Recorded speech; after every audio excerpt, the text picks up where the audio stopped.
छत्रपती शिवराजे संदर्भात कायमच वक्फ बोर्डासंदर्भात कायम बोलता सिंधुदुर्ग जिल्ह्यातील बांद्यातील जी जागा आहे त्या ज्या ठिकाणी वक्फ बोर्डाने दावा केला होता त्या जागेवर प्रशासनाने ती वक्फ बोर्डाला जागा द्यावी अशी कारवाई सुरू केलेली आहे। तसे काही पुरावे देखील आम्हाला मिळाले। ती माहिती माझ्या पालकमंत्री म्हणून काय कारवाई ती माहिती माझ्याकडे आलेली आहे। संबंधित प्रशासनाला मी त्यांच्या संपर्कात आहे। अशाही कुठल्याही गोष्टी प्रशासन घाई गडबडीत करणार नाही आणि त्यांच्याकडून या गोष्टी होणार नाही याची काळजी सिंधुदुर्गाचा पालकमंत्री म्हणून मी घेईन।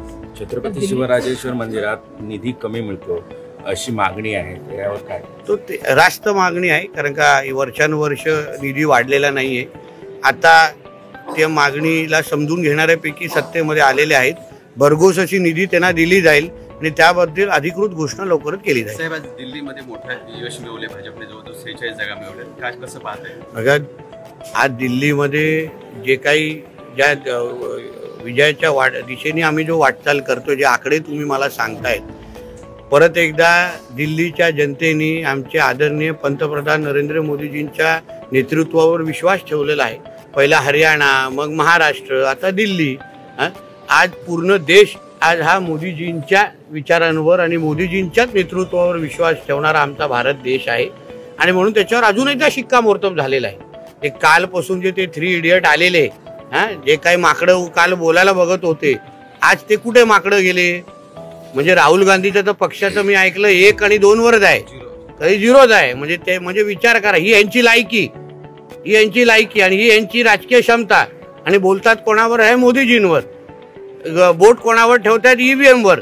लोकांची मनं जिंकायची नाही आणि नुसतं EVM वर ज्याच्यावर ते स्वतः निवडून आले याच्याबद्दल बोंबलत बसायचं। म्हणून आज दिल्लीच्या जनतेचं, भारतीय जनता पक्षाचा कार्यकर्ता म्हणून मी त्यांचे आभार मानेन। मला वाटतं 25 का 27 वर्षानंतर परत एकदा भारतीय जनता पक्षाच्या विचाराचा मुख्यमंत्री आणि सरकार तिथे बसणार आहे। हे सगळं श्रेय आमचे पंतप्रधान आदरणीय मोदीजींचं आणि आमच्या सगळ्या वरिष्ठ नेतृत्वाचं आणि आमच्या दिल्लीच्या कार्यकर्त्यांचं आहे। म्हणतात की सगळे कोट जे आहेत ते बीजेपीला मिळाले, हे कोणतं गणित आहे, कोणती जादू आहे? कोण? संजय राऊत म्हणतात अघोरी जादू आहे। एकनाथ शिंदे यांच्याकडे सुद्धा बरीच अघोरी विद्या आहे, त्यामुळे अघोरी विद्येमुळे अशा पद्धतीचे यश मिळाले असं आहे।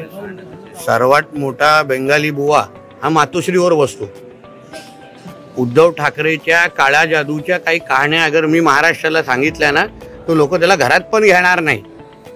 मातोश्रीमध्ये असो किंवा तो जेव्हा वर्षावर राहायला गेले ते, तेव्हा वर्षाच्या मागच्या हॉलला, मागचा जो लॉन आहे त्याला खोदून काय काय त्याच्यामध्ये पुरलेलं याची माहिती महाराष्ट्राला कधी आता द्यायला लागेल।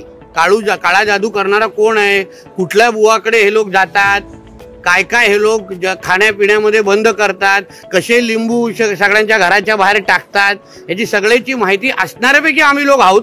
म्हणून संजय राजाराम राऊतनी अजून जास्त तरी त्याच्या मालकाचं वस्त्रहरण करू नये। आणखी एक म्हटलं की ज्यांनी महाराष्ट्रात फॉर्म्युला आता दिल्लीत लागू करण्यात आला आहे, 5 वर्षात केजरीवाल यांना धड काम करू दिलं नाही असं म्हणतात संजय राऊत। ही शेमड्या मुलाकडे मी जास्त लक्ष देत नाही। सर, झाडाप इथे पर्यटकांना मारहाण झाली होती, काय कारवाईचे आदेश देण्यात? आजच मी कालच पोलीस खात्याची आमची पत्रकार परिषद झालेली आहे। पोलिसांनी अतिशय कडक भूमिका आमच्या सिंधुदुर्ग पोलिसांनी घेतलेली आहे, त्याबद्दल त्यांनी स्वतः तुम्हाला माहिती दिलेली आहे।